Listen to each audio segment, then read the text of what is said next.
الرحمن الرحیم۔ سورۃ المجادلہ، یہ سورہ مدینہ منورہ میں نازل ہوئی ہے اور غزوہ احزاب کے بعد تقریباً 5 ہجری میں غزوہ احزاب کے بعد یہ نازل ہوئی ہے، اور اس کو مجادلہ بھی کہا جا سکتا ہے اور مجادلہ بھی کہا جا سکتا ہے۔ مجادلہ کا معنی یعنی بحث و تکرار، اور مجادلہ اگر کہیں گے تو معنی ہوگا کہ بحث و تکرار کرنے والی، ٹھیک ہے، تو دونوں طرح پڑھا جا سکتا ہے اس کو۔ اور یہ سورہ جو ہے خولہ بن ثعلبہ کے بارے میں، یعنی یہ وہ خاتون ہیں کہ جنہوں نے بحث و تکرار کر کے ایک مسئلہ کے بارے میں حضور سے دریافت کیا، اور اللہ رب العزت نے اس کے فیصلے میں آیات کریمہ، ابتدائی آیات جو ہیں یہ نازل فرمائی، تو ان کا بحث و تکرار کرنا اور ان کی ثابت قدمی، یعنی وہ سوال پوچھ رہی تھیں حضور سے تو نبی پاک صلی اللہ علیہ وسلم جواب نہیں ارشاد فرما رہے تھے، تو لیکن انہوں نے یہ نہیں کہا کہ حضور جواب کو دیتے نہیں ہیں تو لہٰذا بس ٹھیک ہے نکلتے ہیں ادھر سے اور خود ہی کوئی فیصلہ کر لیں، نہیں، وہ انتظار میں رہیں کہ ضرور حضور کوئی حکم ارشاد فرمائیں گے۔ تو اس بارے میں پھر آیات کریمہ رب العزت نے نازل فرمائی، اور حضرت عمر فاروق رضی اللہ تعالیٰ عنہ اس خاتون کا بڑا ادب اور احترام کیا کرتے تھے، تو بعض صحابہ پوچھا کرتے تھے کہ آپ اس خاتون کا کیوں اتنا احترام کرتے ہیں؟ تو آپ فرمایا کرتے تھے کہ یہ وہ خاتون ہے کہ جو بحث و تکرار کر رہی تھی حضور اقدس صلی اللہ علیہ وسلم کے ساتھ، تو اللہ رب العزت نے زمین پہ یہ بحث تکرار کر رہی تھی، آسمانوں پہ اللہ رب العزت نے اس کی آواز کو سنا اور پھر آیات کریمہ نازل فرمائی، اور ایک بہت بڑا مسئلہ جو ہے وہ حل فرمایا۔ یہ اس کی بحث و تکرار کی وجہ سے اور برکت سے اللہ رب العزت نے وہ اس مسئلے کا حل فرمایا، اس وجہ سے میں اس کا ادب اور احترام کرتا ہوں۔ تو قد سمع اللہ قول التی تجادلک فی زوجہا، تحقیق سن لی اللہ نے بات، قول بات، اللہ نے بات سن لی، التی تجادلک، اس کی جو آپ سے بحث و تکرار کر رہی تھی، جو آپ سے تجادلک، جو آپ سے تکرار کر رہی تھی، فی زوجہا، اپنے خاوند کے بارے میں، وتشتکی الی اللہ، اور شکوہ کر رہی تھی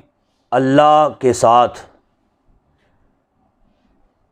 جی اللہ سے شکوہ کر رہی تھی کہ یہ معاملہ میرے ساتھ پیش آ گیا ہے، تو اس پر کوئی فیصلہ، کوئی حل جو ہے وہ نازل فرمایا جائے، کہ میں بال بچے دار ہوں، میں اس معاملے میں اب میں جاؤں تو کدھر جاؤں؟ واللہ یسمع تحاورکما، اور اللہ سن رہا تھا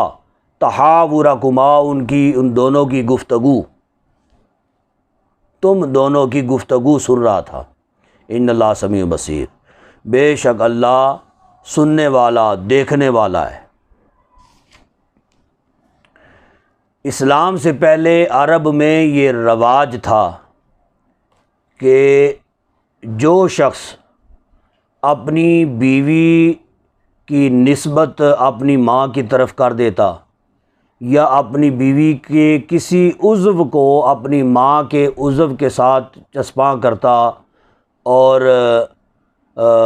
جو ہے وہ یعنی دونوں کے اعضاء کو یکساں قرار دیتا اور کہتا کہ میری بیوی کا فلاں عضو میری ماں کے ساتھ ملتا ہے، جی اس کی پیٹھ ملتی ہے، اس کی فلاں اس کا عضو جو ہے وہ میری ماں کے ساتھ ملتا ہے، اگر اس طرح کوئی کرتا اس کو زہار کہا جاتا ہے، اس کو زہار۔ تو وہ زمانہ جاہلیت میں اس کو طلاق تصور کیا جاتا تھا، اس کو طلاق تصور کیا جائے کہ اس کی طلاق ہو گئی ہے بیوی کی۔ تو یہ سلسلہ چلتا آ رہا تھا۔ اسلام کے اندر حضور اقدس صلی اللہ علیہ وسلم نے نبوت کا اعلان فرما دیا، اور یہ مدینہ المنورہ میں یہ سلسلہ اسی طرح زمانہ جاہلیت کا یہ معاملہ چلتا رہا۔ حضور ہجرت کر کے مدینہ تشریف لے آئے، تقریباً 5 ہجری تک یہ معاملہ اسی طرح چلتا رہا۔ تو لیکن حضور اقدس صلی اللہ علیہ وسلم تک یہ معاملہ، یہ مسئلہ کبھی درپیش نہیں ہوا تھا، کبھی کسی نے آ کے پوچھا نہیں تھا، ہاں جی کوئی زہار کر لے تو پھر اس کے بارے میں کیا حکم ہے۔ تو ایک صحابی تھے حضور اقدس صلی اللہ علیہ وسلم کے دور مبارک میں، تو حضرت عبادہ کے بھائی اوس بن صامت رضی اللہ تعالیٰ عنہ، انہوں نے اپنی بیوی خولہ بن ثعلبہ کو یہ کہہ دیا کہ تمہاری پشت جو ہے یہ میری ماں سے ملتی ہے۔ اب انہوں نے یہ سمجھا کہ مجھے تو طلاق ہو گئی ہے، کہ میرے خاوند نے یہ بات کہہ دی ہے۔ جی وہ بال بچے دار تھیں، آل اولاد والی تھیں، گھر بار بڑی مشکل کے ساتھ انہوں نے بنایا تھا اپنا، تو زندگی میں اپنا جوانی میں بڑی خوبصورت بھی تھی، دونوں کا آپس میں پیار محبت بھی بہت زیادہ تھا۔ اب انہوں نے صراحتاً طلاق تو نہ دی تھی نا، زہار کیا، یعنی نسبت جو ہے وہ اپنی ماں کے ساتھ کر دی، بیوی کے ایک عضو کی، تو بس یہ کیا۔ تو چونکہ اس سے پہلے یہی سلسلہ چلا آ رہا تھا اور لوگ سمجھتے تھے کہ بیوی کو طلاق ہو گئی ہے، تو اب بڑھاپے کے وقت میں آگے بوڑھے ہو چکے تھے دونوں، میاں بیوی دونوں تقریباً بوڑھے ہو چکے تھے۔ اب انہوں نے جب یہ کہا تو بیوی جو ہے نا وہ ان سے الگ ہو گئی، ناراضگی بن گئی۔ خاوند اب جو ہے وہ اپنی بیوی کو بلانے کی کوشش کرتا ہے کہ جی مطلب آج راضی کرنے کی کوشش کرتا ہے، لیکن نہیں، وہ قریب نہ گئیں۔ انہوں نے کہا کہ تم نے گویا کہ مجھے طلاق دے دی ہے، مجھے فارغ کر دیا ہے، تم نے میری پیٹھ کی نسبت جو ہے اپنی ماں کے ساتھ کر دی ہے، لہٰذا نہیں، میں اب تمہارے قریب نہیں آؤں گی۔ تو حضرت اوس بن صامت رضی اللہ تعالی عنہ وہ بھی پریشان کہ یہ کیا معاملہ ہو گیا۔ تو خولہ بن ثعلبہ جو ہیں وہ بنت ثعلبہ، وہ حضور اقدس صلی اللہ علیہ وسلم کی بارگاہ میں آئیں اور آ کے تو مسئلہ پوچھا کہ یا رسول اللہ، میں چھوٹے چھوٹے میرے بچے ہیں، میرے خاوند نے یہ الفاظ کہہ دیے ہیں، بڑی مشکل کے ساتھ میں نے اپنا گھر بار بنایا ہے، اب بڑھاپے کی عمر میں آ کے تو یہ معاملہ درپیش ہو گیا ہے، اب میں جاؤں تو کدھر جاؤں؟ اس عمر میں بڑھاپے میں اپنے جو ہے وہ میکے میں جا کے میں بیٹھ جاؤں تو میرے بچوں کا کیا بنے گا؟ جی تو یا رسول اللہ کو مہربانی فرمائے کوئی حل اس کا کوئی بتائیں، اگر کوئی نرمی یا کوئی ایسا طریقہ جو ہے نا وہ اگر نکلتا ہو جی تو وہ آپ ارشاد فرمائیں۔ تو بعض لوگ آتے ہیں نا، وہ آ کے طلاق کے مسائل آ کے پوچھتے ہیں، او جی کوئی طریقہ جناب علی، کوئی حل کڈو جناب کسی پاسوں جی۔ تو صراحتاً جو طلاق ہوتی ہے وہ تو طلاق ہے ہی ہے نا، کوئی نرمی اس میں اگر ہو وہ تب ہو سکتی ہے کہ کسی نے الفاظ کوئی اور ادا کیے ہوں تو پھر دیکھا جاتا ہے کہ آیا طلاق ان الفاظ کے ساتھ واقع ہوتی ہے یا نہیں ہوتی ہے، پھر کوئی گنجائش نکالی جا سکتی ہے۔ تو لوگ آگے تو پھر اصرار کرتے ہو جی کوئی گنجائش کڈو، جی کسی پاسوں بھی کوئی گنجائش کڈو۔ تو وہ انہوں نے بھی حضرت خولہ نے بھی آگے حضور اقدس صلی اللہ علیہ وسلم کو یہی کہا کہ جی آپ کو گنجائش نکالیں اس میں۔ تو نبی پاک صلی اللہ علیہ وسلم فرمانے لگے کہ اس طرح کا معاملہ، اس طرح کا مسئلہ کبھی درپیش ہوا نہیں ہے، میرے پاس کبھی آیا نہیں ہے، تو میں خود سے اس کا کوئی حل تمہیں نہیں بتا سکتا جب تک اللہ رب العزت کوئی حکم ارشاد نہ فرمائے۔ جی تو اللہ کوئی حکم ارشاد فرمائے گا تو ٹھیک ہے، میں تمہیں بتا دیتا ہوں۔ اب وہ بیٹھ گئی ادھر ہی، کہا کہ جی آپ جب تک کوئی حل نہیں بتائیں گے میں ادھر سے اٹھوں گی نہیں، میں جاؤں گی نہیں۔ جی کچھ دیر گزرے، تھوڑی دیر گزرے تو پھر کہ یا رسول اللہ کچھ گنجائش نکالیں نا، کچھ مہربانی کریں نا۔ حضور اقدس صلی اللہ علیہ وسلم انتظار میں ہے کہ اللہ رب العزت کو حکم ارشاد فرمائے تو پھر میں اس کو بتاؤں۔ کرتے کرتے رات آ گئی، گویا کہ رات جو ہے نا وہ قریب آ گئی، شام کا وقت ہو گیا یا جو بھی۔ تو اسی اثناء میں حضور اقدس صلی اللہ علیہ وسلم کی بارگاہ میں جبریل امی آئے اور یہ آیات کریمہ نازل ہو گئی، جس میں بتایا گیا کہ کوئی اگر زہار کرے اس سے طلاق واقع نہیں ہوتی ہے، لیکن اس پر فدیہ پڑتا ہے، وہ فدیہ ادا کرے گا، اور وہ فدیہ کیا ہے آگے اس کی وضاحت ہے۔ تو جب جبریل امی یہ آیات کریمہ لے کے نازل ہوئے، حضور کی بارگاہ میں حاضر ہوئے، تو نبی پاک صلی اللہ علیہ وسلم نے اس کو خوشخبری دیتے ہوئے فرمایا، یا خولتا ابشری، یا خولاتو ابشری، اے خولہ کہ تمہارے لیے خوشخبری ہے جی کہ تمہارا گھر جو ہے نا وہ بچ گیا، تمہیں طلاق نہیں ہوئی ہے، تم اپنے گھر جا سکتی ہو، تم اپنے خاوند کے پاس جا سکتی ہو۔ جی تو طلاق واقعہ نہیں ہوئی ہے، لیکن اب تمہارے لیے خوشخبری ہے، جاؤ اور اپنے خاوند کو جا کے لے کے آؤ۔ وہ گئی بھاگتی ہوئی، اپنے خاوند کو بلا کے حضور نے خوشخبری سنانی ہے لہٰذا آؤ، تم بھی آؤ۔ وہ بھی آئے، حضور نے فرمایا کہ تم پر یہ فدیہ بنتا ہے کہ تم لگاتار یا تو تم آزاد کرو، ایک غلام کو آزاد کرو۔ کہا کہ جی میرے پاس اتنی طاقت نہیں ہے غلام کو آزاد کروں۔ کہا پھر ایسے کرو کہ 2 ماہ کے روزے رکھو لگاتار،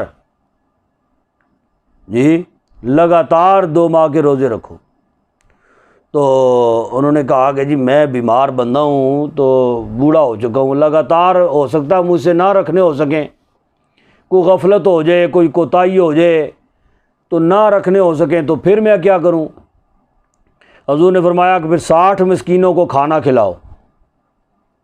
کہا کہ جی میں خود غریب آدمی ہوں تو میں 60 مسکینوں کو کھانا کیسے کھلاؤں؟ جی میں تو یہ کہتا ہوں کہ آپ بھی کچھ مہربانی کریں اور کچھ مجھے عنایت کریں تاکہ میں گھر کا کوئی چولہا جلے اور بچوں کا کوئی کھانے پینے کا اہتمام ہو، میں تو یہ کہوں گا۔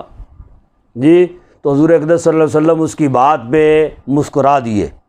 تو نبی پاک صلی اللہ علیہ وسلم نے پھر کچھ کھجوریں اس کو عنایت فرمائیں اور فرمایا کہ یہ لے جاؤ، خود بھی کھاؤ، غرباء مساکین کو بھی کھلاؤ، جا کے تقسیم کرو۔ تو کہنے لگے یا رسول اللہ مجھ سے بڑھ کے کوئی غریب تو کوئی ہے ہی کوئی نہیں ہے۔ فرمایا پھر ٹھیک ہے گھر ہی لے جاؤ، خود ہی کھاؤ، خود ہی کھاؤ، گھر والوں کو بچوں کو کھلاؤ۔ تو یہ ان کے لیے گنجائش تھی۔ حضور اقدس صلی اللہ علیہ وسلم با اختیار نبی ہے نا، تو مختار کل ہیں، جیسے بھی حضور اقدس صلی اللہ علیہ وسلم فیصلہ فرما دیں رب العزت کو منظور ہے، لیکن یہ باقیوں کے لیے نہیں ہے۔ یعنی باقیوں کے لیے تو یہی ہے کہ یا تو غلام آزاد کرے، تو غلام آج کل تو ہوتا کوئی نہیں ہے، تو پھر کیا ہے 2 ماہ کے لگاتار روزے رکھے۔ نہیں رکھ سکتا روزے تو پھر کم از کم 60 مسکینوں کو جو ہے نا وہ کھانا کھلائے۔ 60 مسکینوں کو 2 وقت کا کھانا کھلائے. جی 2 ماہ کے روزے تب پورے ہوتے ہیں نا, تو وہ 2 ٹائم کا 60 مسکینوں کو کھانا کھلائے. تو یہ اس سے بڑھ کر آپ کو گنجائش باقیوں کے لیے نہیں ہے. ٹھیک ہے, تو وہ زہار اگر وہ کرے تو وہ اس کے لیے یہ حکم ہے. الذین یظاہرون منکم من نسائہم, وہ لوگ جو زہار کرتے ہیں منکم تم میں سے, من نسائہم اپنی بیویوں سے, ما ہن امہاتہم وہ نہیں ہیں وہ امہاتہم ان کی مائیں, یعنی اپنی ماں کے ساتھ نسبت کرنے سے یہ نہیں ہے کہ وہ ان کی ماں بن جاتی ہے. جی وہ بیوی جو اس کی بیوی ہے, ماں تو پھر ماں ہے جس نے اس کو جنم دیا ہے, تو وہ بیوی جو اس کے عقد میں ہے اور وہ اس کے ساتھ میاں بیوی کے معاملات وہ ہوتے رہے اور زندگی گزر گئی. اب کیسے ہو سکتا ہے کہ جب اس کی نسبت اپنی ماں کی طرف یا کسی بھی عضو کی نسبت اپنی ماں کے کسی عضو کے ساتھ کرے تو وہ اس کی ماں بن جائے گی؟ ماں نہیں بنے گی. ما ہن امہاتہم ان امہاتہم الا اللہ ولدناہم, نہیں ہیں امہاتہم ان کی مائیں, الا اللہ ولدناہم سوائے ان کے جنہوں نے انہیں جنا ہے, جنہوں نے ان کے یعنی جنہوں نے ان کو جنا وہی ان کی مائیں ہیں. وَإِنَّهُمْ لَيَقُولُونَ مُنْكَرًا مِنَ الْقَوْلِ وَزُورًا, اور بے شک یہ لوگ کہتے ہیں, لَيَقُولُونَ کہتے ہیں, مُنْكَرًا بہت بری, من القول بری بات کہتے ہیں, وَزُورًا اور جھوٹ کہتے ہیں. وَإِنَّ اللَّهَ لَعَفُوٌّ غَفُورٌ, اللہ تعالیٰ بہت درگزر فرمانے والا بخشنے والا ہے. والذین یظاہرون من نسائہم, جو لوگ زہار کر بیٹھیں اپنی بیویوں سے, ثم یعودون پھر وہ پلٹنا چاہیں, ٹھیک ہے, وہ چاہیں کہ جی معاملات جو ہیں نا وہ سدھر جائیں اور حالات معمول پہ آ جائیں, تو لما قالوا یعنی اس بات سے جو انہوں نے کی, فتحریر رقبۃ تو وہ غلام آزاد کریں. کیا کریں؟ آزاد کریں غلام. من قبل اس سے پہلے, ان یتماسا کہ ایک دوسرے کو ہاتھ لگائیں, چھوئیں, ایک دوسرے کو ہاتھ لگانے سے پہلے غلام آزاد کریں, تو پھر وہ ایک دوسرے کو ہاتھ لگا سکتے ہیں اور ایک دوسرے کے لیے حلال ہو سکتے ہیں. ذالکم توعظون بہ, یہ ہے جس کا تمہیں حکم دیا گیا ہے, توعظون تمہیں نصیحت کی گئی ہے یا تمہیں حکم دیا گیا. واللہ بما تعملون خبیر, اور اللہ تعالیٰ جو تم کر رہے ہو اس سے آگاہ ہے یا اس کی خبر رکھنے والا ہے. فمن لم یجد فصیام شہرین, پس جو نہ پائے یعنی جو نہ پائے غلام, فصیام شہرین تو وہ 2 ماہ کے روزے رکھے, متتابعین لگاتار, من قبل ان یتماسا اس سے پہلے کہ ایک دوسرے کو ہاتھ لگائیں. فمن لم یستطع اور جو اس پر بھی قادر نہ ہو, نہ استطاعت رکھے, ٹھیک ہے, 2 ماہ کے روزے رکھنے کی, فَإِطْعَامُ 60 مسکینہ تو وہ کھانا کھلائے 60 مسکینوں کو, ٹھیک ہے, 60 مسکینوں کو کھانا کھلائے. ذَلِكَ لِتُؤْمِنُوا بِاللَّهِ وَرَسُولِهِ, یہ اس لیے ہے کہ تم ایمان لاتے ہو اللہ اور اس کے رسول پر, یا تصدیق کرو تم اللہ اور اس کے رسول کی. وَتِلْكَ حُدُودُ اللَّهِ, یہ اللہ کی حدیں ہیں. وَلِلْكَافِرِينَ عَذَابٌ عَلِيمٌ, اور کافروں کے لیے دردناک عذاب ہے. ان الذین یحادون اللہ ورسولہ, بے شک وہ لوگ جو مخالفت کرتے ہیں اللہ اور اس کے رسول کی, کُبِتُوا کما کُبِتَ الذین من قبلہم، انہیں کُبِتُوا ذلیل کیا جائے گا، کما کُبِتَ الذین من قبلہم جیسے کہ ذلیل کیے گئے وہ مخالفین جو ان سے پہلے تھے۔ وَقَدْ أَنزَلْنَا آیَاتٍ بَيِّنَاتٍ، اور بے شک نازل کی ہم نے روشن نشانیاں یا روشن آیتیں، وَلِلْكَافِرِينَ عَذَابٌ مُہِینٌ، اور کفار کے لیے رسوا کن عذاب ہے۔ یوم یبعثہم اللہ، جس دن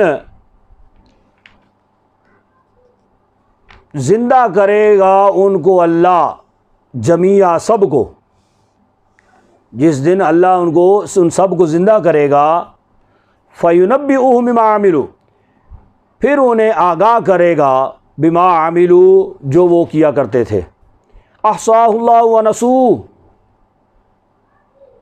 گن رکھا ہے ان کو اللہ نے، یعنی ان کے اعمال کو اللہ نے گن رکھا ہے، ونسوہ، اور وہ بلا چکے، یعنی اللہ رب العزت نے ان کے اعمال ایک ایک کر کے گن رکھے ہیں اور محفوظ رکھے ہوئے ہیں، اور وہ بلا چکے ہیں، یعنی کہ اعمال خود انہوں نے کیے ہوئے ہیں لیکن وہ بھول چکے ہیں کہ ہم نے کوئی ایسا کوئی عمل کیا بھی ہے یا نہیں، لیکن گو کہ وہ بھول چکے ہیں، اللہ رب العزت کے علم میں ہے۔ واللہ علی کل شیء شہید، اللہ تعالیٰ ہر چیز پر شاہد ہے، گواہ ہے۔ الم تر ان اللہ یعلم ما فی السماوات و ما فی الارض، کیا تم نے نہیں دیکھا کہ بے شک اللہ جانتا ہے جو کچھ آسمانوں میں ہے اور جو کچھ زمین میں ہے۔ ما یکون من نجوا ثلاثۃ الا هو رابعهم، نہیں ہوتی من نجوا کوئی سرگوشی، جی جس کو گوشہ بھی کہتے ہیں، جی وہ کان میں ایک دوسرے کے ساتھ بات کرنا، جی تو وہ فرمایا کہ نہیں ہوتی کوئی سرگوشی، ثلاثۃ الا هو رابعهم، تین آدمیوں میں، الا هو رابعهم، مگر وہ ان کا چوتھا ہوتا ہے، یعنی اللہ ان کے ساتھ چوتھا ہوتا ہے، ٹھیک ہے۔ تین آدمی آپس میں سرگوشی کر رہے ہیں تو فرمایا کہ وہ یہ نہ سمجھیں کہ کوئی ان کو سن رہا نہیں ہے، اسلام کے خلاف کو باتیں کر رہے ہیں، مسلمانوں کے خلاف باتیں کر رہے ہیں، آپس میں کوئی گفت و شنید کر رہے ہیں، کسی بھی بد اعمالی کے حوالے سے، برے اعمال کے حوالے سے باتیں کر رہے ہیں، تو فرمایا کہ اگر وہ تین آپس میں باتیں کر رہے ہیں نا تو الا هو رابعهم، وہ ان میں چوتھا ہوتا ہے، یعنی اللہ تبارک و تعالیٰ ان میں گویا کہ چوتھا ہے، اور اللہ تبارک و تعالیٰ ان کی کلام کو، ان کی سرگوشیوں کو سن رہا ہے۔ ولا خمسۃ الا هو سادسهم، اور نہ پانچ، یعنی پانچ آپس میں سرگوشیاں کر رہے ہوں، الا هو سادسهم، مگر وہ ان میں چھٹا ہوتا ہے، ٹھیک ہے۔ یعنی جتنے بھی آپس میں بیٹھے ہوئے باتیں کر رہے ہوں تو وہ یہ نہ سمجھیں پانچ ہیں تو وہ سمجھیں کہ ہم پانچ ہی ہیں، تین ہیں تو وہ سمجھیں ہم تین ہی ہیں، فرمایا کہ وہ اپنے آپ کو چار شمار کریں، اس لیے کہ اللہ رب العزت کی ذات تو ہر ایک کے ساتھ ہوتی ہے نا، اللہ رب العزت کو تو ہر ایک عمل کا پتہ ہوتا ہے، تو وہ اپنے آپ کو تین نہ شمار کریں بلکہ چار، اگر پانچ ہیں تو پھر چھ اپنے آپ کو شمار کریں۔ ولا ادنا من ذالک ولا اکثر الا هو معهم، اور نہ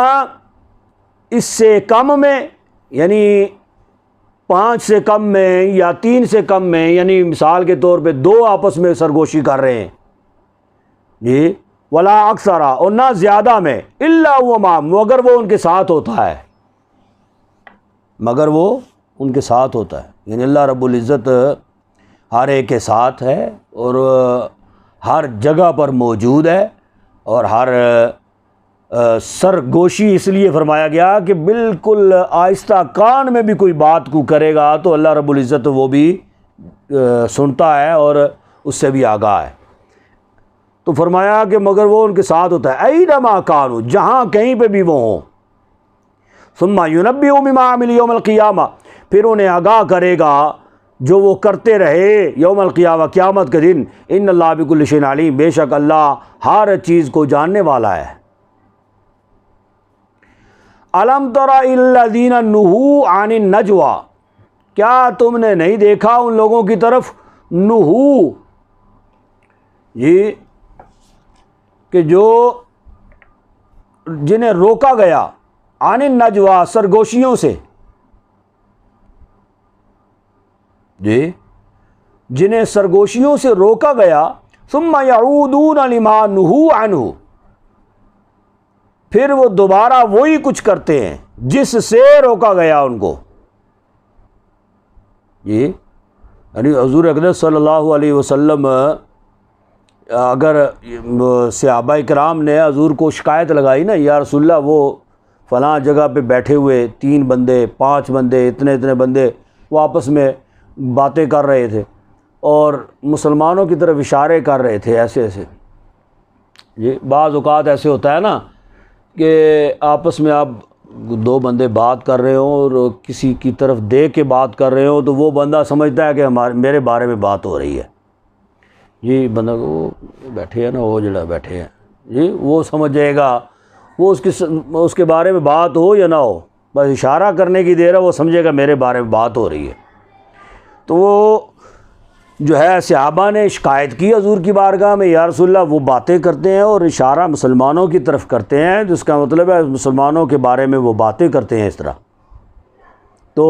حضور اقدس صلی اللہ علیہ وسلم نے پھر ان کو منع فرمایا کہ تم اس طرح کی باتیں مسلمانوں کے بارے میں کیوں کرتے ہو؟ جب منع فرمایا تو پھر وہ اور زیادہ ڈٹ گئے اس بات پہ، جی تو وہ جس نے پھر نہ بھی کی ہو نا، وہ پھر بندہ کہتا ہے اگے اتنی کی ہون کرنے ہیں، پھر ٹھیک ہے اور زیادہ ڈٹ گئے۔ ثم یعودون لما نہوا عنہ، پھر دوبارہ وہی کرتے ہیں جن سے منع کیا جاتا، روکا جاتا ہے۔ وَيَتَنَاجَوْنَ بِالْإِثْمِ، اور سرگوشیاں کرتے ہیں گناہ کے بارے میں، والعدوان اور ظلم کے بارے میں، ومعصیت الرسول اور رسول کی نافرمانی کے بارے میں وہ سرگوشیاں کرتے ہیں۔ اب اللہ رب العزت تو جانتا ہے نا وہ کیا سرگوشیاں کرتے، تو اللہ نے آگاہ فرما دیا کہ وہ باتیں کوئی اور نہیں کرتے، آپس میں جو باتیں کرتے ہیں نا وہ خسر پھسر جس کو کہتے ہیں نا، خسر پھسر جو کرتے ہیں نا آپس میں، تو وہ اور کوئی نہیں باتیں کرتے، ایک تو گناہ کے بارے میں کرتے، ظلم اور رسول کی نافرمانی کے بارے میں باتیں کرتے۔ وَإِذَا جَاءُوكَ حَيَّوْكَ بِمَا لَمْ يُحَيِّكَ بِهِ اللَّهُ، اور جب آپ کی خدمت میں آتے، جاؤکا آپ کے پاس آتے، حَيَّوْكَ تو سلام کرتے ہیں آپ کو، بِمَا لَمْ يُحَيِّكَ بِهِ اللَّهُ جیسے اللہ نے نہیں سلام کیا، یہ اللہ نے آپ کو سلام نہیں دیا، ٹھیک ہے، یعنی اس طرح سلام کرتے ہیں، اللہ نے جس طرح سلام نہیں دیا یا اللہ نے جس طرح سکھایا نہیں ہے سلام، اس طرح سلام نہیں کرتے۔ اب اس کا مطلب کیا ہے کہ وہ جب مسلمانوں کو سلام کرتے تھے نا تو وہ کہتے تھے السلام علیکم، اس طرح وہ سلام کیا کرتے تھے کہ وہ اگلا یہ سمجھے کہ یہ سلام کر رہا ہے، لیکن حقیقت میں وہ گالی دے رہے ہوتے تھے۔ تو السلام علیکم کا مطلب، سام کا مطلب ہوتا ہے موت، علیکم تم پر موت ہو، یا تم پر موت آئے، یا تم پر موت مسلط ہو، اس کا معنی یہ بنتا ہے۔ السلام علیکم کا معنی جو ہے نا وہ تو یہ ہے نا کہ تم پر سلامتی ہو، تو وہ اس طریقے سے اس کا لہجہ جو ہے نا وہ اس طرح کا بناتے، انداز یہ اپناتے کہ سننے والا یہی سمجھتا کہ یہ السلام علیکم کہہ رہا ہے، جی سننے والا جو ہے نا وہ پھر آگے وہ علیکم السلام کہہ دیتا کہ اس نے سلام کیا تو چلے میری طرف سے بھی سلامتی ہو جی۔ لیکن حضور اقدس صلی اللہ علیہ وسلم کی بارگاہ میں جب وہ اس طرح آگے کہتے تو نبی پاک صلی اللہ علیہ وسلم کو اللہ رب العزت نے آگاہ کر دیا کہ وہ جس طرح سکھایا گیا ہے آپ کو سلام، اور اللہ رب العزت جیسے آپ کو سلامتی بھیجتا ہے اس طرح وہ سلام نہیں آگے وہ کہتے، ٹھیک ہے، وہ یوں کہتے ہیں السلام علیکم، السلام علیکم۔ اب یہ انداز اور یہ جو ہے لہجہ یہ مسلمانوں کے اندر بھی پایا جاتا ہے، یعنی پورا تلفظ جو ہے وہ تو یہ ہے نا السلام علیکم، یعنی کسی کو سلام کرنا ہے تو پورا سلام کرو نا، لیکن کوئی جو ہے نا وہ شارٹ کٹ کرتے ہیں السلام علیکم، السلام علیکم جی، یا السلام علیکم، السلام علیکم، وہ عجیب سے الفاظ، تو اس سے ان کو یہ پتہ نہیں ہوتا کہ یہ کتنا معنی بدل جاتا ہے جی۔ تو وہ فرمایا کہ یہ اس طرح وہ آ کے آپ کو سلام کرتے ہیں۔ وَيَقُولُونَ فِي أَنفُسِهِمْ لَوْلَا يُعَذِّبُونَ اللَّهَ بِمَا نَقُولُ، تو حضور اقدس صلی اللہ علیہ وسلم کی بارگاہ میں اس طرح آئے نا، اور آ کے انہوں نے کہا السلام علیکم، السلام علیکم، تو جب انہوں نے یہ کہا تو حضور اقدس صلی اللہ علیہ وسلم نے آگے سے وعلیکم السلام پورا نہیں کہا، فرمایا وعلیکم۔ تو حضرت عائشہ صدیقہ رضی اللہ تعالی عنہا وہ سن رہی تھی اندر سے، تو حضور کا جواب جو ہے وہ انہوں نے غور سے نہیں سنا کہ حضور نے آگے سے کیا جواب ارشاد فرمایا۔ تو عائشہ صدیقہ طیبہ طاہرہ رضی اللہ تعالیٰ عنہ وہ اندر سے تو سخت غصے میں ان کو جواب دینے لگیں، تو لعنت برسانے لگیں ان کے اوپر کہ تمہیں مطلب یہ نہیں پتہ کہ کن کی بارگاہ میں تم بیٹھے ہوئے ہو اور کن کی بارگاہ میں تم یہ اس طرح کے الفاظ کہہ رہے ہو، سلام بھیجنا ہے تو پورا السلام علیکم پورا کہو۔ تو حضور اقدس صلی اللہ علیہ وسلم نے عائشہ صدیقہ رضی اللہ تعالیٰ عنہ کو خاموش کروایا، فرمایا کہ تمہیں پتہ نہیں میں نے ان کو جو جواب کیا دیا ہے، تو میرے جواب میں وہ بات پوری ہو گئی ہے۔ کہا کہ آپ نے کیا کہا؟ میں نے کہا، فرمایا کہ میں نے کہا وعلیکم، تم پر بھی وہی ہو جو تم نے کہا ہے، میں نے یہی کہا ہے۔ کہا اچھا پھر ٹھیک ہے۔ تو اگر اس طرح کوئی سلام کرے جو پورا سلام نہ ہو تو جواب میں صرف وعلیکم آپ یہ کہہ دیں کہ جو اس نے کہا ہے بس وہ اسی کا وہی الفاظ اسی کے اوپر جی۔ تو وَيَقُولُونَ فِي أَنفُسِهِمْ، اور وہ کہا کرتے تھے فی انفسہم آپس میں یوں کہا کرتے تھے کیا لولا یعذبون اللہ بما نقول، کہ اگر یہ سچے ہیں نا، مثال کو سچے رسول ہیں، لولا یعذبون اللہ بما نقول، تو اللہ تعالیٰ کیوں نہیں عذاب بھیجتا ہم پر جی، ہمیں عذاب اللہ کیوں نہیں دیتا؟ اگر ہم ان کو السلام علیکم کہتے ہیں اور انہیں پتہ ہی کوئی نہیں چلتا کہ ہم ان کو السلام علیکم کہتے ہیں جی، تو اگر یہ سچے ہوتے تو پھر اللہ رب العزت ہم پر عذاب بھیجتا نا، ہم پر عذاب کیوں نہیں آتا؟ اس کا مطلب یہ ہے سچے نہیں ہے۔ ابھی حسبہم جہنم یصلونہا فبئس المصیر، یعنی کافی ہے ان کو جہنم، یصلونہا اس میں داخل ہوں گے، فبئس المصیر وہ کیا ہی برا ٹھکانہ ہے۔ یا ایھا الذین آمنوا اذا تناجیتم فلا تتناجوا بالاسم، اے ایمان والو جب تم خفیہ مشورہ کرو، تناجیتم جب تم مشورہ کرو یا تم آپس میں گفت و شنید کرو، خفیہ مشورہ کرو، فلا تتناجوا بالاسم والعدوان، تو نہ خفیہ مشورہ کرو گناہ کا، والعدوان اور زیادتی کا، ومعصیت الرسول اور رسول کی نافرمانی کا، وَتَنَاجَوْا بِالْبِرِّ وَالتَّقْوَى اور مشورہ کیا کرو بلائی کا اور تقوی کا، یعنی آپس میں اگر جو ہے وہ تم صلاح مشورہ کرنا ہو جی، آپس میں تم نے کوئی صلاح مشورہ کرنا ہو تو پھر کبھی بھی گناہ کا، زیادتی کا، رسول کی نافرمانی کا جو ہے نا یہ مشورہ نہ کرو، بلکہ کیا بلائی کا، تقوی کا جی، نیکی کا مشورہ کیا کرو۔ واتقوا اللہ الذی الیہ تحشرون، اور ڈرتے رہو اللہ سے جس کی طرف تم سب کو جمع کیا جائے گا۔ انما النجوى من الشیطان، کہ یہ سرگوشیاں جو ہیں سوائے اس کے نہیں کہ یہ سرگوشیاں شیطان کی طرف سے ہیں، لیحزن الذین آمنوا تاکہ وہ غم زدہ کر دے ایمان والوں کو، ولیس بضارہم شیئا حالانکہ وہ انہیں نہیں نقصان پہنچا سکتے انہیں کچھ بھی، الا باذن اللہ مگر اللہ کے حکم سے، یعنی اللہ کے حکم کے بغیر انہیں نقصان نہیں پہنچا سکتے۔ وَعَلَى اللَّهِ فَلْيَتَوَكَّلِ الْمُؤْمِنُونَ، اور اللہ پر ہی توکل کرنا چاہیے ایمان والوں کو۔ یا ایھا الذین آمنوا اذا قیل لکم، اے ایمان والو جب تمہیں کہا جائے تفسحوا فی المجالس، کہ کشادہ کر دو مجلس کو، مجلس میں کشادگی کر دو، جی بیٹھنے والوں کے لیے، آنے والوں کے لیے کشادگی کر دو، ٹھیک ہے۔ اب یہ بھی ایک جو ہے مسلمانوں کو ادب یہ بھی سکھایا جا رہا ہے کہ مجلس میں، مجلس لگی ہے، لوگ بیٹھے ہوئے، تو آنے والا جو ہے وہ اگر آ جائے مجلس میں بیٹھنے کے لیے، تو یہ نہیں ہے کہ تم جو ہے وہ اپنی اپنی نشستوں پر براجمان رہو، بیٹھے رہو، اکڑ کے بیٹھے رہو، جی تو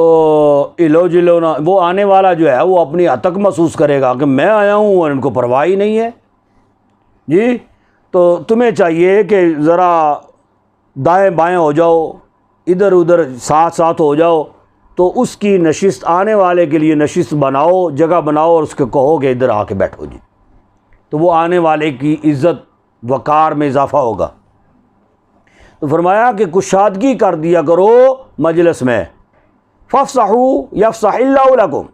تو کشادہ، پس کشادہ کرو، جی مجلس میں کشادگی کرو، پس کشادگی کر لو، یفصح اللہ لکم، اللہ کشادگی کرے گا تمہارے لیے، یعنی تم اگر کشادہ ہو جاؤ گے تو تمہارے لیے کشادگی اللہ رب العزت فرمائے گا۔ وَإِذَا قِيلَ انشُزُوا فَانشُزُوا، اور جب کہا جائے انشزوا کہ کھڑے ہو جاؤ، اٹھ کھڑے ہو، فانشزوا تو اٹھ کھڑے ہو کر، اٹھ کھڑے ہو جایا کرو۔ یرفع اللہ الذین آمنوا منکم، اللہ تعالی بلند فرمائے گا اللہ ایمان والوں، وہ جو ایمان لے آئے تم میں سے، والذین اوتوا العلم، اور جن کو علم دیا اللہ نے، درجات، درجات بلند فرمائے گا، جی اللہ تعالیٰ درجات بلند فرمائے گا۔ یعنی اگر کسی کی محفل میں تم بیٹھے ہوئے ہو اور وہ اگر کہہ دے کہ ہاں جی ٹھیک ہے جی مطلب آپ جا سکتے ہیں، تو آپ یہ نہیں ہے کہ پھر بھی جو ہے وہ بیٹھے رہو اور اس کا وقت ضائع کرو، نہ جانے اس کو کوئی جو ہے وہ تبھی کوئی حاجت ہو اور تبھی حاجت کے پیش نظر اس نے جانا ہو، یا اس کو کوئی اپنی گھریلو کو مصروفیات ہوں، کوئی نجی معاملات ہوں اس کے، اور وہ اگر کہہ رہا ہے تو تم اسی جگہ پہ براجمان نہ رہو، تمہیں چاہیے کہ اسی وقت اٹھ کے چلے جاؤ۔ واللہ بما تعملون خبیر، اللہ تعالیٰ جو تم کرتے ہو اس سے خوب آگاہ ہے۔ یا ایھا الذین آمنوا اذا ناجیتم الرسول، اے ایمان والو اذا ناجیتم، اگر تنہائی میں بات کرنا چاہو رسول سے، فقدموا بین یدی نجواکم صدقہ، اس سے پہلے تم پر لازم ہے کہ تم یعنی وہ سرگوشی کرنے سے پہلے صدقہ کرو۔ ذالک خیر لکم واطہر، یہ تمہارے لیے بہتر ہے اور پاکیزہ ہے۔ فَإِن لَّمْ تَجِدُوا، پس اگر تم نہ پاؤ، یعنی اگر صدقہ تم نہ پاؤ، صدقہ دینے کے پیسے تمہارے پاس نہیں ہے، تو وہ ایک الگ بات ہے، تو پھر فَإِنَّ اللَّهَ غَفُورٌ، اللہ تعالیٰ بخشنے والا مہربان ہے۔ اَأَشْفَقْتُمْ أَن تُقَدِّمُوا بَيْنَ يَدَيْ نَجْوَاكُمْ صَدَقَاتٍ، اور اگر تم اس سے ڈر گئے ہو، اَأَشْفَقْتُمْ، کیا تم ڈر گئے ہو اس بات سے کہ تمہیں صدقہ کا کہا گیا ہے، جی اس بات سے تم ڈر گئے ہو، ان تقدموا بین یدی نجواکم صدقات، کہ تم بات کرنے سے پہلے، سرگوشی کرنے سے پہلے صدقہ تمہیں دینا چاہیے، اس بات سے اگر تمہیں ڈر لگ گیا ہے۔ فَإِن لَّمْ تَفْعَلُوا، پس جب تم ایسا نہیں کر سکتے، وَتَابَ اللَّهُ عَلَيْكُمْ، اور نظر فرمائے اللہ تم پر، جی یعنی اگر تمہیں اس بات سے ڈر گئے ہو گئے منع بھی کرنا پیسے جناب علی صدقہ بھی دینا پیسے، تو فرمایا یا تمہارے پاس گنجائش نہیں ہے تو پھر کیا کرو تم، فاقیم الصلاۃ، صحیح نماز ادا کیا کرو، نماز قائم کیا کرو، وآتوا الزکاۃ، اور زکوٰۃ ادا کیا کرو، واطیعوا اللہ ورسولہ، اور اطاعت کیا کرو اللہ اور اس کے رسول کی، واللہ خبیر بما تعملون، اور اللہ تعالیٰ خوب جانتا ہے جو تم کرتے ہو۔ الم تر الی الذین تولوا قوما غضب اللہ علیہم، کیا تم نے نہیں دیکھا ان لوگوں کی طرف، تولوا قوما، اس سے تولوا کا معنی ہوتا ہے نا ویسے پھر جانا، قوما دوسری قوم کی طرف، اس کا معنی یہ ہے یہاں پہ کہ جنہوں نے دوست بنا لیا ایسی قوم کو، غاضب اللہ علیکم، جی کہ غضب ہوا اللہ کا، علیہم ان پر، کہ جن پر اللہ کا غضب ہوا ہے ان کو دوست بناتے ہیں، یعنی وہ منافقین جو تھے نا، وہ یعنی جب انہوں نے دیکھا کہ اسلام اب بڑا عروج پہ ہے اور بڑی جو ہے نا ہو رہی ہیں فتوحات ہو رہی ہیں، اور مال غنیمت جو ہے وہ بڑا اس کی ریل پیل ہے مال غنیمت کی، تو ان منافقین نے، حالانکہ ان کے تعلقات، ان کی یاریاں، ان کے یارانے دوستانے کفار کے ساتھ تھے، لیکن جب انہوں نے دیکھا نا کہ اسلام اب جو ہے نا وہ عروج پذیر ہے اور فتوحات ہو رہی ہیں اور مال غنیمت دڑا دڑ آ رہا ہے، تو انہوں نے پھر مسلمانوں کے ساتھ بھی گٹھ جوڑ کرنا شروع کر دیے، میل جول کرنا شروع کر دیے۔ تو فرمایا کہ یہ وہ لوگ ہیں کہ جو دوست بناتے ہیں ان کو جن پر اللہ کا غضب ہے، ما ہم منکم ولا منہم، فرمایا کہ یہ نہیں ہے تم میں سے بھی، ولا منہم، نہ ان میں سے، ٹھیک ہے، یہ درمیان میں، یہ ادھر کفار ہیں، یہ ادھر مسلمان ہیں، یہ درمیان، نہ تم میں سے ہیں نہ ان میں سے ہیں، یہ ایسے بدبخت ہے۔ وَيَحْلِفُونَ عَلَى الْكَاذِبِ وَهُمْ يَعْلَمُونَ، اور یہ جان بوجھ کر جھوٹی قسمیں اٹھاتے ہیں،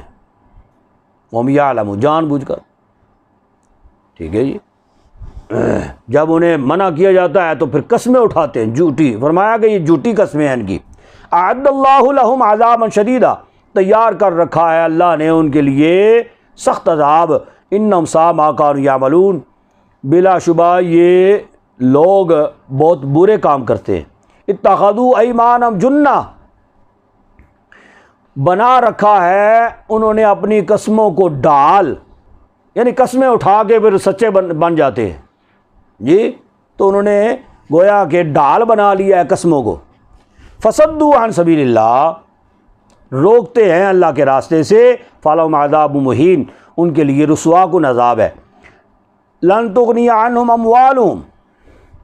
کچھ نفع نہیں پہنچائیں گے، عنہم انہیں، اموالہم ان کے مال، ولا اولادہم اور نہ ان کی اولاد، من اللہ اللہ سے، شیئا کچھ بھی، جی یعنی ان کی مال، ان کی اولاد جو ہے وہ جتنا مرضی یہ جمع کر لیں اور اس پر گمنڈ کریں، اس پر فخر کریں، وہ بڑا مال ہے ساڈے کول، اسی بچ جاواں گے، فرمایا کہ ان کے کسی بھی کام نہیں آئیں گے۔ اولئک اصحاب النار، یہ دوزخی لوگ ہیں، یہ جہنمی ہے، ہم فیہا خالدون، اس میں ہمیشہ رہیں گے۔ یوم یبعثہم اللہ جمیعا، جس روز اٹھائے گا ان کو اللہ سب کو، فیحلفون لہ، پس وہ قسمیں اٹھائیں گے، قسمیں کھائیں گے، لہو اس کے سامنے، اللہ کے سامنے، کما یحلفون لکم، جیسے قسمیں اٹھاتے تھے تمہارے سامنے، وَيَحْسَبُونَ أَنَّهُمْ عَلَى شَيْءٍ،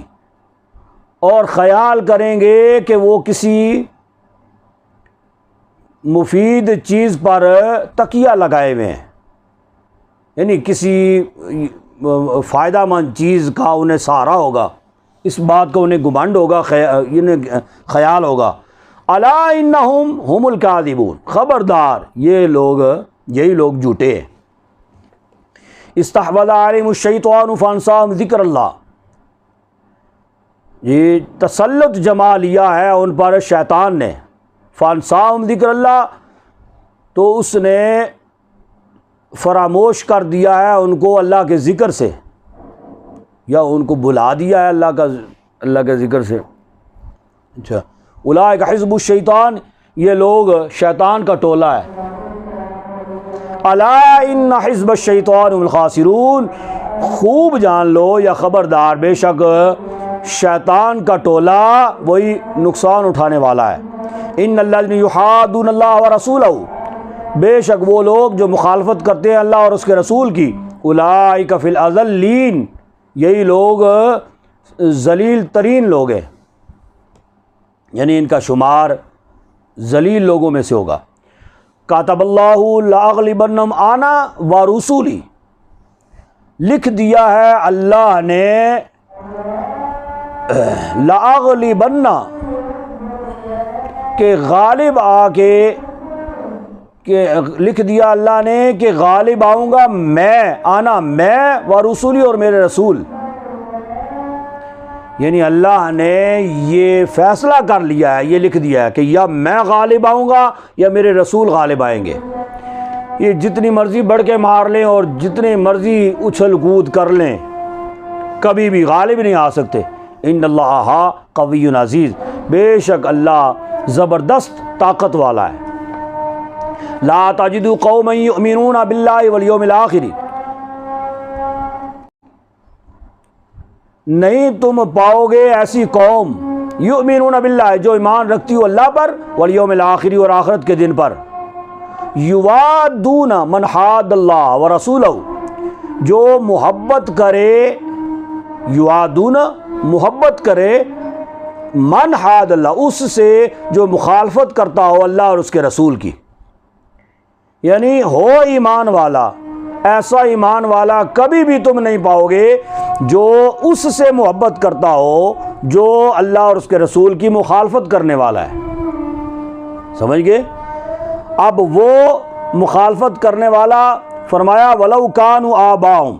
اگرچہ وہ اس کا باپ ہو، او ابناؤہم، یا اس کا بیٹا ہو، یعنی کہ اس کے فرزند ہو، او اخوانہم، یا ان کے بھائی ہوں، او عشیرتہم، یا ان کے رشتہ دار ہوں، ان کا کنبہ ہو، قبیلہ برادری والے ہوں، ٹھیک ہے؟ تو اگر وہ، یعنی ان کے باپ، ان کے بیٹے ہوں یا ان کے بھائی ہوں، رشتہ دار ہوں، اگر ان کے تعلقات کفار کے ساتھ ہیں تو ایمان والا کبھی بھی ان کے ساتھ محبت نہیں کر سکتا۔ سمجھ آ گئی؟ اولئک کتب فی قلوبہم الایمان، یہ وہ لوگ ہیں کہ نقش کر دیا ہے، لکھ دیا ہے، فی قلوبہم، کے دلوں میں ایمان لکھ دیا گیا ہے۔ وَأَيَّدَهُمْ بِرُوحٍ مِّنْهُ، اور مدد کی ہے ان کی، یا تقویت بخشی ہے، بِرُوحٍ مِّنْهُ، اپنے فضل خاص کے ساتھ۔ وَيُدْخِلُهُمْ جَنَّاتٍ تَجْرِی، اور داخل کرے گا ان کو باغات میں، تجری، رواں ہے، جاری ہیں، من تحتہا الانہار، جس کے نیچے نہریں، خالدین فیہا، اس میں ہمیشہ رہیں گے۔ رضی اللہ عنہ ورضوا عنہ، اللہ تعالیٰ راضی ہو گیا ان سے، ورضوا عنہ، اور وہ اللہ سے راضی ہو گئے۔ اولئک حزب اللہ، یہ لوگ، یہی اللہ کا گروہ ہے، یہ اللہ کا گروہ ہے، ٹھیک ہے؟ یعنی منافقین، کفار، وہ شیطانوں کا ٹولہ ہے، یہ اللہ کا ٹولہ ہے، اللہ کا گروہ ہے۔ الا ان حزب اللہ، سن لو اللہ تعالیٰ کا گروہ، ہم المفلحون، وہی کامیاب و کامران ہے۔ وما علینا الا البلاغ۔